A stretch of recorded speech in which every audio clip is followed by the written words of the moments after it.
So just about when you think you learned everything there is to know about your car, you turn around and learn something new. Welcome to Aaron's Eccentric Garage.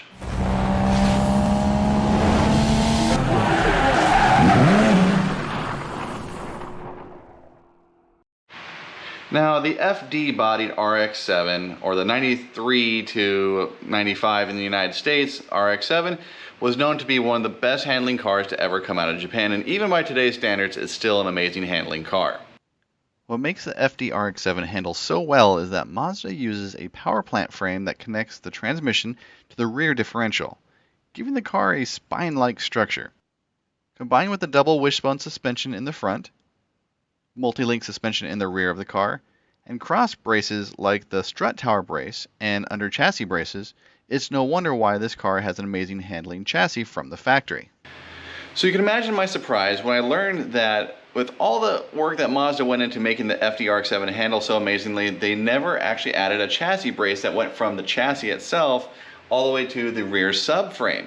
Now, Mazda did correct this in 1994 onward, but any of the 1993 models here in the United States, even the R1s, never had the braces that went from the body to the rear subframe. This was on both sides of the power plant frame in the center, so on both sides of the actual rear subframe, it was missing this bracing. Now, there are some aftermarket braces that you can buy, but the real problem is the subframe.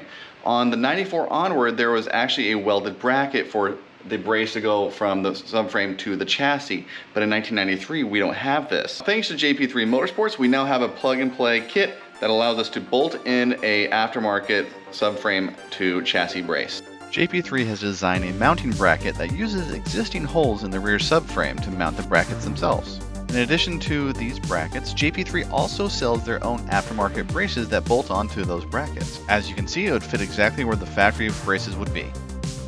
Installation is really straightforward and can be done using a basic metric tool set.